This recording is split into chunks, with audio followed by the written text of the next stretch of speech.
मैं रफ़ीक की बचपन की मांग थी। बुज़ुर्गों के बीच हमारे बचपन से रिश्ता तय हो गया था कि हम दोनों बड़े होंगे तो एक दूसरे के शरीके ज़िंदगी बनेंगे। जब मैंने होश संभाला, घर वालों से ये तस्करा सुन सुनकर रफ़ीक को देखते ही शर्म व हया के पर्दों में छुपने की कोशिश करने लगी। हमारा और चचा का एक ही घर और आंगन था, मगर जब दोनों घरानों में बच्चों की तादाद बढ़ी तो उनमें धींगा मुश्ती रहने लगी। तभी वालिद और चचा ने आफियत जानी कि बीच में दीवार उठाकर एक के दो घर बना लिए जाएं। यूं मेरे और रफ़ीक के दरमियान पहले पहल जो दीवार हाइल की गई वो ईंटों की ही बनी हुई थी। दूरी अगरचा ज़रा सी थी, मगर मैंने तो अपने चचा ज़ात को बचपन से ख्वाबों में बसा लिया था। ये दीवार अब हमको कोह मालिया जैसी लगती। बहाने बहाने से चचा के घर जाती, चच्ची सबके सामने कह देती, लो भाई आ गई मेरी बहू। बहू कहती हो अम्मा अभी से? रफ़ीक मुझे छेड़ने को कन अखियों से देखकर बोल पड़ता, जब अलीना आती है ऐसा ही कहती हो, काम जो कराना होता है इस बेचारी के लिए। हाँ ये मेरी बहू ही तो है, यही घर की मालिक है, अब काम कर रही है तो क्या हुआ, इसका अपना ही घर है। ये बातें मैं दिल के कानों से सुनती तो और ज़्यादा शर्मा जाती। तब वो करीब से गुजरते हुए हौले से कहता, तुम्हारी इन्हीं अदाओं ने और भी दीवाना बना दिया है। मैं नज़रें उठाकर उसे घूरती, चुप रहो चच्ची सुन लेंगी। कोई सुने या न सुने, आधी दुनिया को पता है कि तुम मेरी हो और ये शोहरत हमारी अम्मा की ज़बान की वजह से ही तो हुई है। ये कहकर वो चलता बनता और मैं दीवार को घूरती रह जाती कि जिसके बाइस हमारा एक आंगन दो टुकड़ों में बट गया था, मगर इस दीवार ने हमारा प्यार बढ़ा दिया था। रफ़ीक की तालीम का आखिरी साल आ पहुंचा। वालिद और चचा में सलाह मशवरे होने लगे कि अलीना और रफ़ीक की शादी इम्तिहान के बाद कर दी जाए ताकि फरीज़े अदा हों। हम दोनों भी तो पल पल गिन रहे थे कि कब एक मजबूत बंधन में बन जाएं और ये दूरियां ख़त्म हों। हमारे घरों की छत अभी तक एक ही थी, मगर जीने दोनों जानिब थे। बाकी सारे लोग सहन में सोते, लेकिन रफ़ीक छत पर होता, वो वहाँ पढ़ता रहता। इम्तिहान जो सर पर थे, इम्तिहान ख़त्म हुए। रफ़ीक ने मौका पाकर एक दिन मेरे पास से गुजरते हुए हौले से कहा, आज रात छत पर आ जाना, मैं इंतज़ार करूँगा। जब सब सो गए तो मैंने पाँव से चप्पल उतारे और नंगे पाँव सहज सहज कदम रखती जीने की तरफ गई। आसमान पर पूरा चांद चमक रहा था और दूधिया चांदनी हर सू फैली हुई थी। दबे कदमों ऊपर पहुंची, उसे मुंतज़िर पाया। वो रात बातों में भीग गई कि दीवार उठाए जाने के दिन से आज पहली बार इस तरह मिले थे कि हम ही थे और कोई दूसरा हमारे दरमियान मौजूद न था। वक्त गुजरने का एहसास भी न हुआ, यहाँ तक कि सुबह के आसार नमूदार हो गए। तभी अजान होने से पहले मैं नीचे उतर गई, एक और मुलाकात का वादा करके। इन मुलाकातों में कभी ऐसा ना हुआ कि हमने कुछ गलत सोचा हो। रफ़ी के दिल में मेरी इज्जत को घटाने का इरादा न था, क्योंकि मैं ही तो इसकी इज्जत और इसकी अमानत थी। वो अपनी अमानत में ख़यानत का सोच भी ना सकता था। हमारी शादी को अब थोड़े से दिन रह गए। इन्हीं दिनों के जब हमारी शादी की तैयारियां होने लगी, दादा जान की तबीयत ख़राब हो गई और एक माह शदीद अलील रहकर वो वफ़ात पा गए। शादी कुछ दिनों के लिए मुलतवी हो गई। दादा जान की ज़रई ज़मीन काफ़ी थी। उनका 40वां होते ही एक पटवारी चचा जान के पास आया और उनको बताया कि पटवार खाते में आपके साथ नाइंसाफ़ी हुई है। वरासत पक्की खाता बंदी पर चढ़ाने से पहले अपने बड़े भाई से बात कर लें, क्योंकि आप दोनों भाई भाई हैं। मगर आपके मरहूम वालिद की ज़मीन का एक बड़ा हिस्सा आपके बड़े भाई के नाम बिला शराकत गैर हो चुका है, जबकि आधी के मालिक आप भी हैं।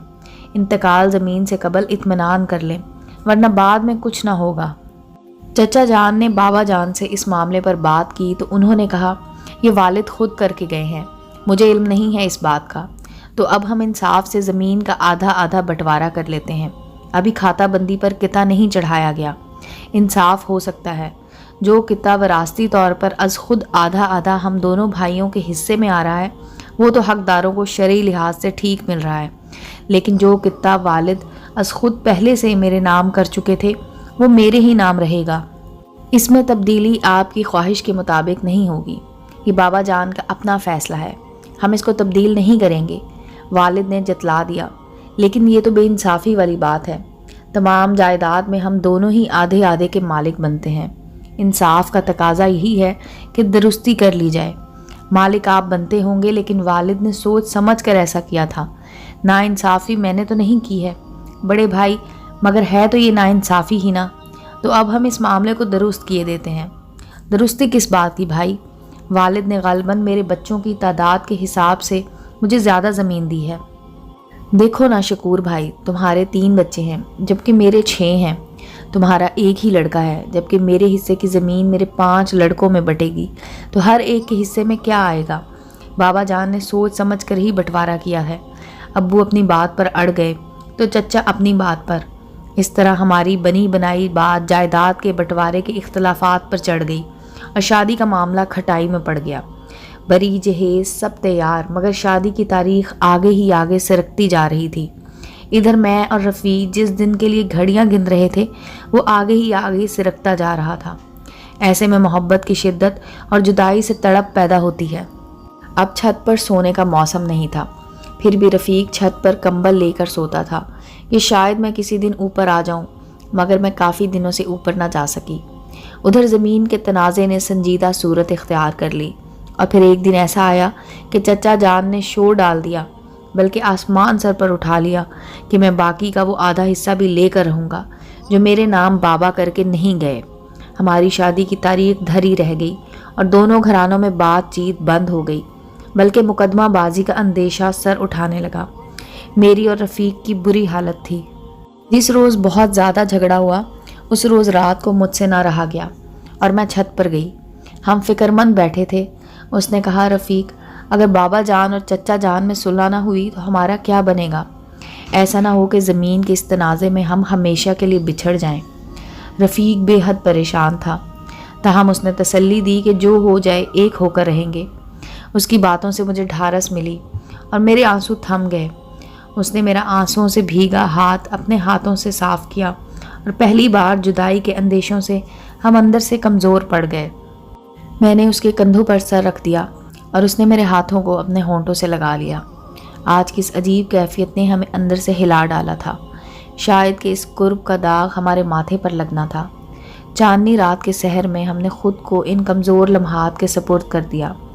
कुछ लोग उम्र भर भी गुनाह करते रहते हैं और हाथ नहीं आते, और कुछ हम जैसे बदनसीब एक बार की लग़्ज़िश में धर लिए जाते हैं।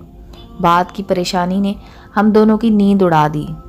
इधर वालदैन का तनाज़ा शिद्दत इख्तियार करता गया, यहाँ तक कि एक दूसरे की सूरतें देखने की भी रवादार न रहे। उन्होंने आपस में बातचीत बंद कर दी। जिस कदर मैं इन दिनों परेशान थी कभी ना हुई थी। समझ में ना आता था क्या करूं। कभी मौका मिल जाता छत पर जाती, मगर रोने के सिवा रफ़ीक से कोई बात ना करती। उसने कई हल सामने रखे कि वो खुद मेरे वालिद और वालदा से बात कर लेगा। मैं ना मानी। उसने कहा कि ताया अब्बू को लिख दूंगा। मुझे ये मुमकिन ना लगा कि चचा और बिगड़ जाते हैं। बस रो रो कर दुआएं मांगती थी। बिलाखिर अल्लाह ने हमारी दुआएं सुन ली और बाबा जान का चचा जान से समझौता हो गया। बात मुकदमेबाजी तक ना गई। मेरे वालिद आधी ज़मीन छोटे भाई को देने पर राज़ी हो गए और दोनों भाई गले मिल गए। इस तनाज़े में सबसे ज़्यादा खसारा हम दोनों को हुआ। हमारी शादी 2 बार टली और जुदाई के अंदेशों ने हमारी रूह को लहलहाते चमन उजाड़ कर रख दिए।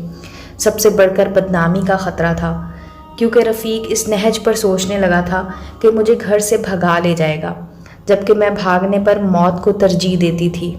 शादी की तारीख 1 माह बाद रख दी गई, जबकि मेरा एक एक दिन इंतज़ार का 1 सदी के बराबर था। बहरहाल बाबा राज़ी हो गए कि अभी निकाह कर देते हैं, मगर रुखसती फसल उतरने के बाद करेंगे। गोया कि तीसरी बार भी शादी 4 माह आगे हो गई। अब उसके सिवा चारा ना था कि बदनामी के दहकते जहन्नुम में गिर जाने से पहले रफ़ीक अपनी मनकूहा से ख़ुद शादी का एहतमाम कर ले। और उसने फिर वो किया कि सभी ने दांतों तले उंगलियां दाब लीं। बरी और जहेज़ धरे के धरे रह गए। एक रोज़ वो मुझे जेवर दिलाने के बहाने साथ ले गया और वहाँ से ट्रेन पर बिठाकर हम लाहौर से पिंडी और वहाँ से अगले रोज़ कोर्ट जा पहुँचे। कोर्ट मैरिज के बाद 2 दिन मरी रहकर लौटे तो बाबा जान और चचा जान को बफरे हुए शेरों की तरह पाया। जो उन्होंने बुरा भला कहा हमने सह लिया। चचा जान ने इस हरकत पर हमको अलहदा घर में जा रहने को कह दिया। हमने चूना की और अलहदा घर में शिफ्ट हो गए।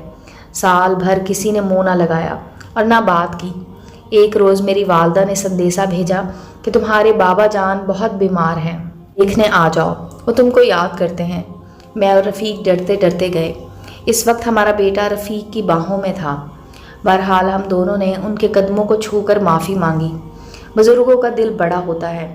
انہوں نے معاف کر دیا تو والدہ نے چچا اور چچی کو بھی منا لیا کہ ابو شدید بیمار تھے، اس لیے ہر کوئی انہی کا خیال کر رہا تھا۔ گھر آ کر میں نے دل سے دعا کی۔ اللہ تعالیٰ نے میری دعا سن لی۔ رفتہ رفتہ وہ صحت مند ہو گئے، تاہم ان کی بیماری نے ہم سے روٹھے ہوئے والدین کو راضی کرا دیا۔ ہمارے بچوں کو باہوں میں دیکھ کر انہوں نے دعا دی۔ شاید ان کو ہماری کورٹ میرج کی مجبوری سمجھ میں آ گئی تھی۔ والدین نے معاف کیا۔ خدا سے امید ہے کہ ہمارا رب بھی ہم کو معاف کر دے گا، کہ اس کی ذات والدین سے 70 گنا زیادہ مہربان ہے اور وہ دلوں کے احوال خوب جانتا ہے۔ دعا ہے کہ کبھی کوئی ہم سے غلطی نہ کرے اور والدین کی رضا سے بیٹی بابل کے گھر سے رخصت ہو، ورنہ بعد کی پریشانیاں جان لیوا ہوتی ہیں۔ امید ہے دوستو سٹوری اچھی لگی ہوگی۔ چینل کو لائک اور سبسکرائب کریں اور بیل آئیکن کا بٹن دبانا مت بھولیں تاکہ ہر نئے آنے والی سٹوری کا نوٹیفیکیشن آپ کو مل سکے۔ ملتے ہیں اگلی سٹوری کے ساتھ۔